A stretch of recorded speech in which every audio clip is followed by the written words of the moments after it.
السلام علیکم ورحمۃ اللہ وبرکاتہ نحمده ونصلی علی رسولہ الکریم اما بعد بسم اللہ الرحمن الرحیم۔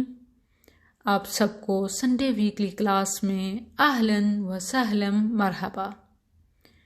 میری ماؤں بہنوں بیٹیوں، آج جس عظیم مقصد کے لیے ہم جمع ہوئے ہیں وہ ہے نبی صلی اللہ علیہ وسلم کے طریقوں کو سیکھنا۔ آج ہم اپنی اس ویکلی کلاس میں اپنے وضوء کا طریقہ صحیح احادیث کی روشنی میں چیک کرتے ہیں۔ آپ سب کی آسانی کے لیے میں نے یہاں احادیث مبارکہ رائٹ بھی کر دی ہیں، آپ اسے نوٹ بھی کریں، لرن بھی اور اپنے وضوء کی تصحیح بھی کرتی جائیں۔ یاد رکھیں کہ وضوء ایک عظیم عبادت ہے، اور عبادت وہی قبول ہوتی ہے جو سنت کے مطابق ہو۔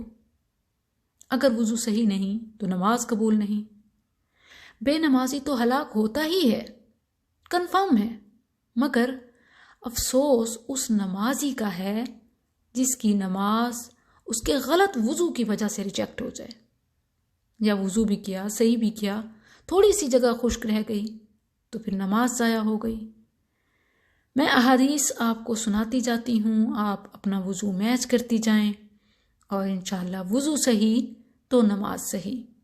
اور انشاءاللہ اگلے سیشن میں ہم وضو کے بعد کیا طریقہ کار ہے، نماز کیسے شروع کرنی ہے، نیت کے حوالے سے جو کنفیوژن ہے، ان تمام پر سٹیپ بائی سٹیپ ہم بات کریں گے انشاءاللہ۔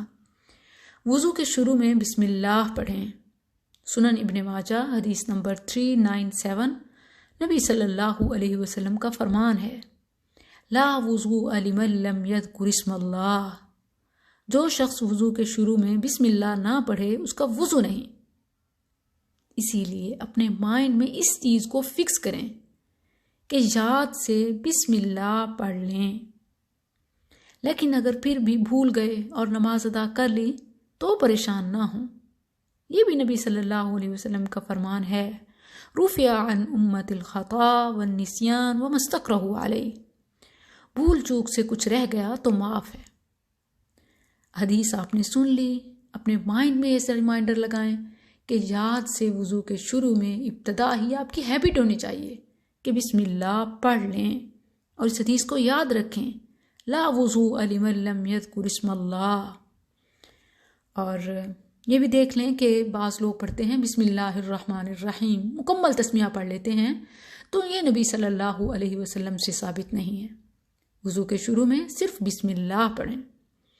سنن نسائی اور ابن خزیمہ اور اسی طرح ابن حبان کی حدیث ہے کہ نبی صلی اللہ علیہ وسلم نے صحابہ کو حکم دیا کہ وہ وضو سے پہلے بسم اللہ ضرور پڑھیں، اور ہر وضو کے ساتھ مسواک متفق علیہ حدیث ہے۔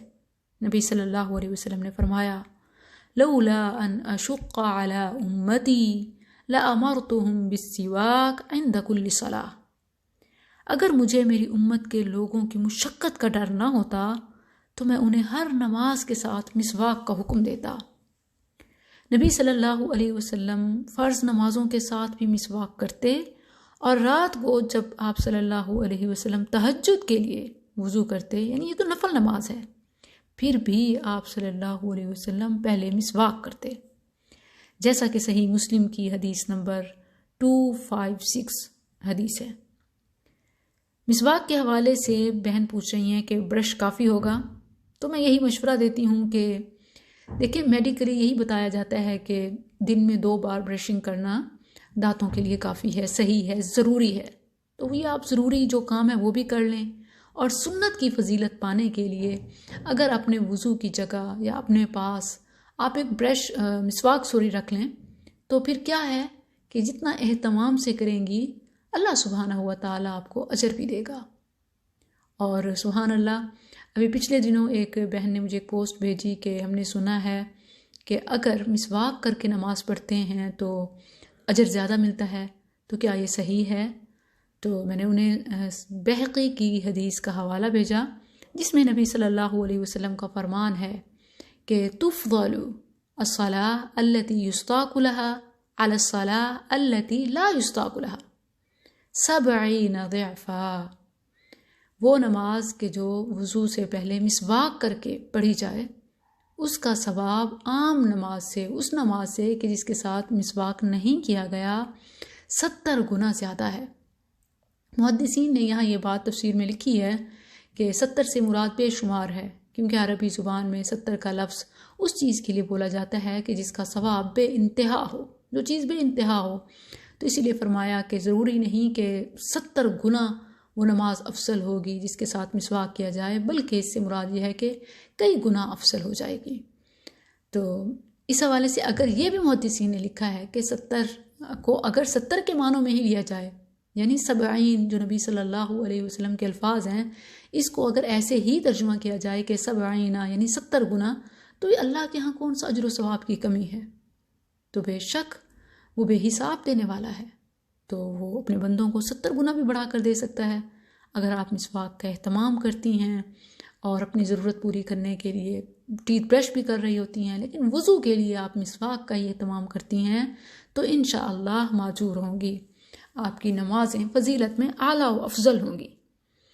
پھر اس کے بعد آپ نے اپنے دونوں ہاتھ کے جو جوڑ ہیں یہاں تک 3 دفعہ اچھی طرح دھوئیں۔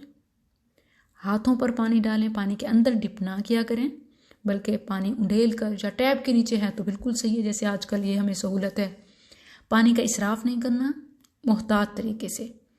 نبی صلی اللہ علیہ وسلم اس حوالے سے کافی احادیث ہیں، سمجھا چکے ہیں کہ وضو میں اسراف جائز نہیں۔ دونوں ہاتھ دھوئیں جوڑوں تک اور اچھی طرح انگلیوں کے اندر سے، اوپر سے، نیچے سے خلال کریں۔ پھر کلی اور ناک کے حوالے سے یہ بات بھی سمجھ لیں کہ صحیح اور مضبوط ترین روایات کے مطابق دائیں ہاتھ میں پانی لیں اور ایک ہی چلو سے کلی اور ناک میں پانی ڈالیں، یعنی آدھا پانی منہ میں اور آدھا ناک میں۔ ناک میں ڈال کر بائیں ہاتھ کی انگلی سے ناک صاف کر لیں، جھاڑ لیں۔ ایسا 3 بار کریں۔ یاد رکھیں کہ 1 بار کرنا فرض، 2 بار کرنا بھی جائز ہے اور 3 بار سنت ہے۔ اس سے اوپر حرام اور گناہ ہے۔ اگر شک پڑ بھی جائے کہ کہیں 4 دفعہ تو نہیں ہو گیا، تو وضو دوبارہ شروع کریں۔ اور جس طرح ہم کرتے ہیں کہ پہلے دائیں ہاتھ سے 3 بار کلی کرتے ہیں، پھر بائیں ہاتھ سے 3 بار ناک الگ صاف کرتے ہیں، تو ایسی بھی روایات ہیں، یہ بھی جائز ہے، مگر ان کے مقابلے میں زیادہ صحیح طریقہ کلی اور ناک ایک ہی چلو سے کرنا ہے۔ پھر 3 بار اپنا چہرہ پیشانی سے تھوڑی کے نیچے تک اچھی طرح دھو لیں، اور یاد رکھیں یہ کانوں کی سائڈز بھی اچھی طرح آ جائیں، ماتھے کے اوپر سے یہاں سے کونی اپنے نیچے تک یہاں تک کر لیں تھوڑی کے۔ اور یہ یاد رکھیں کہ مردوں کے لیے 4تھی بار الگ پانی لینا، ہاتھ میں پانی لیں اور اپنی داڑھی کا خلال کریں، یہ صرف مردوں کے لیے ہے۔ پھر اس کے بعد 3 بار اپنے دونوں بازو دھونے ہیں، پہلے دایاں بازو کونیوں سمیت، پھر بایاں بازو کونی سمیت 3 بار۔ پھر یہاں جہاں سے آپ نے ایک تو چہرہ دھونے کے لیے شروع کیا تھا، اس سے اوپر ماتھے سے شروع کر کے گدی تک سارے سر کا مسح کریں، سر کے شروع سے گردن کے پچھلے حصے تک جائیں اور پھر واپس لے آئیں۔ بعض لوگ سر کا مسح 3 بار کرتے ہیں، یہ غلط ہے۔ سنن ابو داؤد میں حدیث نمبر 111 ہے کہ سر کا مسح صرف 1 بار ہے۔ اسی طرح بعض لوگ مسح ہاتھوں کو ایسے چومتے ہوئے کرتے ہیں کہ پہلے اپنے ہاتھ ہونٹوں پر رکھتے ہیں، پھر آنکھوں پر، اور پھر لگاتے ہوئے مسح ان کا شروع ہوتا ہے۔ یہ طریقہ بھی غلط ہے۔ کنفیوژن ہے کہ چہرہ ہو گیا تھا، گویا آپ اس کو ایک اضافی احتیاط کے طور پر 4تھی بار کر رہے ہیں، تو دین میں کنفیوژن نہیں ہے۔ ایک لیمٹ بتا دی 3 بار کی، 4تھی بار مسح کی بھی گنجائش نہیں ہے۔ جہاں تک چہرہ دھو چکے ہیں وہیں اوپر سے مسح شروع ہوگا، مسح صرف 1 بار ہے۔ اور کانوں کا مسح اس کے بعد، سر کے مسح کے بعد ایسے ہاتھ رکھیں کہ انگوٹھا باہر ہو، اندر اور باہر کانوں کا دونوں طرف سے مسح ہے، انگوٹھا باہر سے پھرتا آئے اور انگلی کو جو اندر ہمارا ٹریک بنا ہوا ہے ایسے اچھی طرح گھماتے ہوئے، جو بالکل لائن بنی ہوئی ہے سوراخ کے اندر سے شروع کرنا ہے، پھر گھماتے ہوئے جیسے اس کے لائن آ رہی ہے انگلی لیتے آئیں اور انگوٹھا باہر سے، اور یہ مسح مکمل ہو گئے۔ یاد رکھیں کہ گردن اور دوبارہ بازو اور ایسا کوئی مسح ثابت نہیں ہے، اور نہ ہی دعا، یہ غلط ہے۔ اور ایون کچھ الفاظ بھی ہیں جو لوگ یہاں تک آدھا وضو کر کے کچھ دعائیں ہیں جو پڑھتے ہیں، یا ایک خاص دعا ہے وہ پڑھتے ہیں، مجھے تو یاد نہیں، بہرحال میں نے تحقیق کی وہ ثابت نہیں ہے، تو جو یہ کرتی ہیں وہ چھوڑ دیں۔ اس کے بعد دونوں پاؤں ٹخنوں تک 3 بار دھوئیں، پاؤں کی انگلیوں کا اچھی طرح خلال کریں، کہیں سے بھی تھوڑی سی بھی جگہ خشک نہ رہے۔ نبی صلی اللہ علیہ وسلم کا فرمان ہے وَيْلٌ لِّلْأَعْقَابِ مِنَ النَّارِ۔ صحیح وضو کیا، سارا وضو کیا، نماز بھی صحیح پڑھی، لیکن اگر ایڑیوں میں سے تھوڑی سی جگہ بھی ایک ناخن کے برابر بھی خشک رہ گئی تو جہنم کی آگ کی ہلاکت ہے۔ اور بلیو می، جب میں یہ دیکھتی ہوں میں کہتی ہوں کہ وضو میں اتنی سی بد احتیاطی پر اتنی سخت وعید ہے، تو نماز نہ پڑھنے والوں پر کتنی وعید ہوگی۔ اور ایک روایت میں ہے کہ ایک شخص نے بغیر وضو کے نماز پڑھ لی، شک کی بنیاد پر یا ویسے ہی، بہرحال تو اس کے بارے میں آیا کہ اسے قبر میں کوڑے لگے، اور ہر کوڑے پر اس کا کیا حشر ہوتا تھا، وہ ایک مکمل طویل حدیث ہے۔ تو وضو کا معاملہ بہت ہی محتاط ہے، آپ کی تھوڑی سی کمی بیشی آپ کے وضو پر کراس اور پھر نماز پر کراس لگا سکتی ہے۔ وضو کے بعد اشہد ان لا الہ الا اللہ وحدہ لا شریک لہ واشہد ان محمدا عبدہ ورسولہ، یہ پڑھنا ثابت ہے، اس کی بہت بہت فضیلت ہے۔ صحیح مسلم میں ہے کہ انسان گناہوں سے پاک ہو جاتا ہے، حتیٰ کہ حدیث میں ہے نبی صلی اللہ علیہ وسلم نے فرمایا کہ اس کے ناخن کے نیچے سے بھی گناہ دھل جاتے ہیں۔ یاد رکھیں کہ یہ سب صغیرہ گناہ ہیں، کبیرہ گناہ توبہ کے بغیر معاف نہیں ہوتے۔ اور بدقسمتی سے ہم زیادہ تر کبیرہ گناہ کا ہی ارتکاب کرتے ہیں، غیبت، بہتان، جھوٹ، یہ سب کبیرہ گناہ ہیں۔ صغیرہ تو وہ ہیں کہ جو جیسے آپ سے غفلت میں وہ چھوٹی موٹی غلطی ہو گئی، آپ نے تھوڑا ٹائم ویسٹ کر لیا، خیال نہیں رکھا، تو نہ اپنی صحت کا خیال نہیں رکھتے، جو کہ سنت میں ہے کہ اس کا اللہ کی نعمت ہے بہت بڑی، اس کی قدر کرنی چاہیے، اپنے وقت کی قدر کرنی چاہیے۔ اس حوالے سے جو چھوٹی چھوٹی غلطیاں، یہ صغیرہ گناہ ہیں، یہ آٹومیٹیکلی واش ہو جاتے ہیں ہماری ان نیکیوں سے، جیسے صرف وضو کرنے سے انسان پاک ہو جاتا ہے۔ جو کبائر ہیں، جو کہ انفارچونیٹلی ہم کبائر ہی کرتے ہیں، تو وہ بغیر توبہ کے معاف نہیں ہوتے۔